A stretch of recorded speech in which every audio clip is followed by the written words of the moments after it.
नमस्कार साथियों, कैसे हैं आप सभी।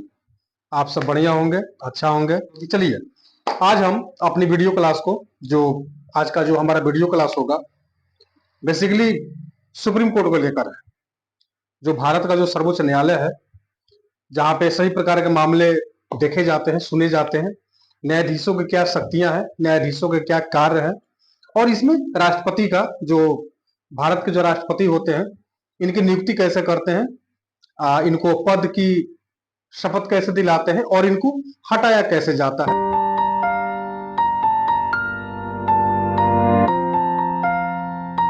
चलिए, तो अंत तक बने रहें और आपसे पुनः आग्रह है कि आप हमारे वीडियो को तो अंत तक देखें और लाइक, शेयर एंड सब्सक्राइब जरूर करें। तो चलिए, आज जो हमारा क्लासेस आप सबने देख ही लिया, सुन ही लिया कि सर्वोच्च न्यायालय को लेकर है। तो हम सभी जानते हैं कि सर्वोच्च न्यायालय की जो शक्तियां हैं वो संविधान के भाग 5 में है, भाग 5 में, और अनुच्छेद 124 से 147 तक है। सर्वोच्च न्यायालय का जो अनुच्छेद 124 है वो ये कहता है भारत में एक सर्वोच्च न्यायालय होगा। भारत में सर्वोच्च न्यायालय यानी कि सुप्रीम कोर्ट ऑफ इंडिया होगा, और उसमें एक मुख्य न्यायाधीश होंगे, सीजेआई जिसको हम बोलते हैं, चीफ जस्टिस ऑफ इंडिया, जिसको हम चीफ जस्टिस ऑफ इंडिया बोलते हैं।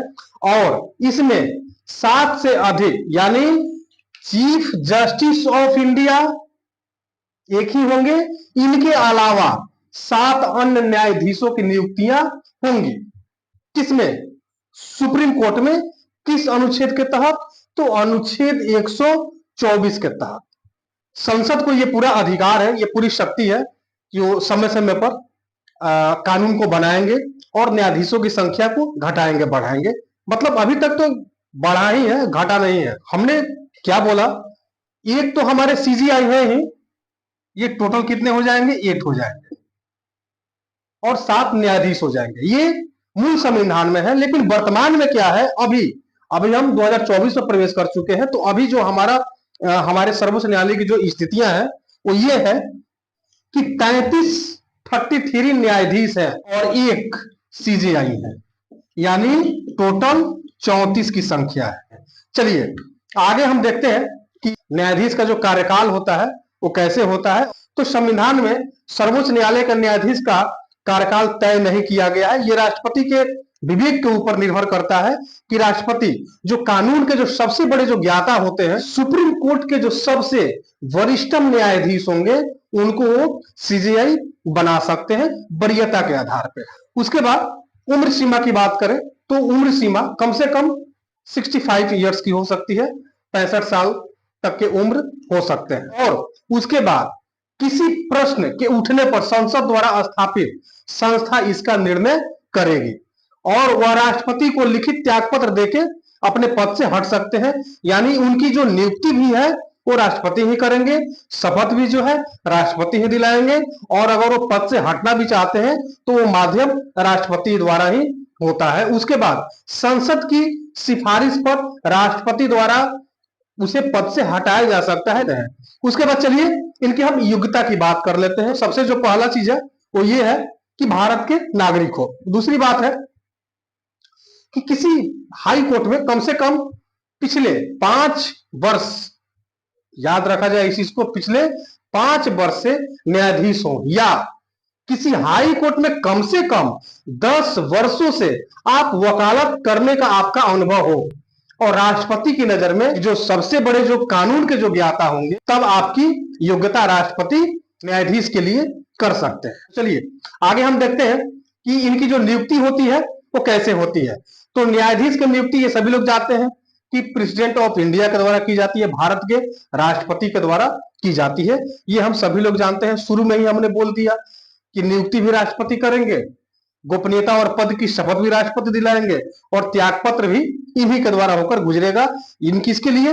न्यायाधीशों के लिए। तो चलिए अब हम देखेंगे कि 1950 से सन 1993 तक जो सुप्रीम कोर्ट के जो जज हैं, सीजेआई न्यायाधीश है, जो इनकी नियुक्ति होती थी वो मंत्रिपरिषद के सलाह के तौर पे होती थी।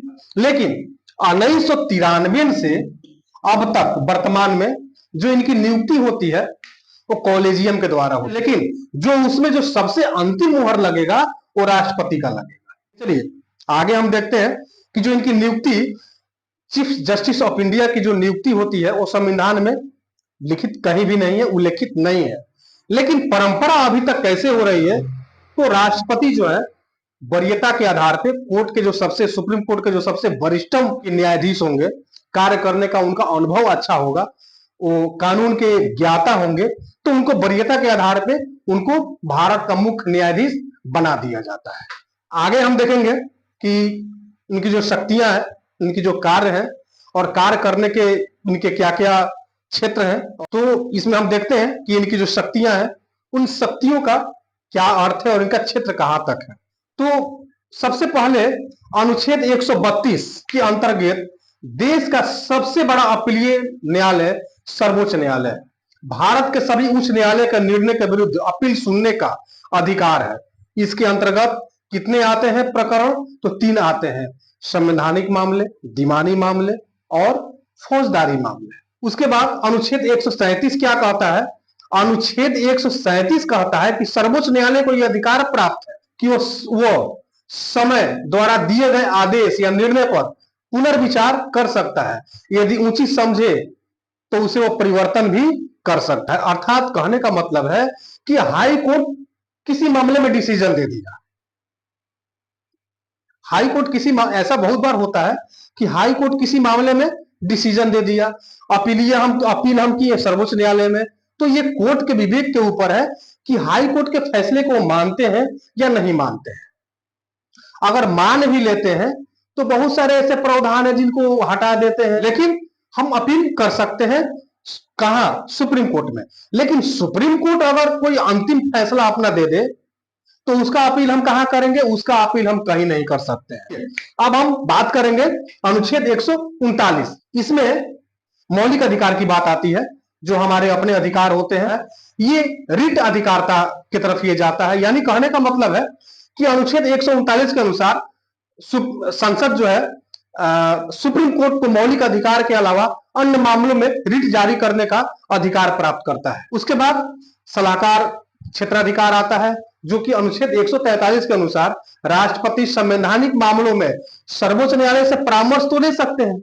यह ध्यान रखा जाए, अनुच्छेद 143 के अनुसार राष्ट्रपति जो है किसी भी मामले में सर्वोच्च न्यायालय के किसी भी न्यायाधीश से सलाह ले सकते हैं, लेकिन सलाह को मान नहीं सकते हैं।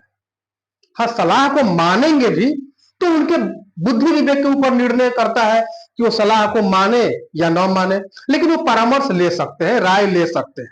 तो चलिए, आपने हमारे वीडियो को देखा, आप अंत तक देखें और जो भी आपके राय हो, कमेंट्स हो, आप उसे कमेंट बॉक्स में राय दें। और इसी तरह से आप हर बार की तरह लाइक, शेयर एंड सब्सक्राइब जरूर करें। धन्यवाद।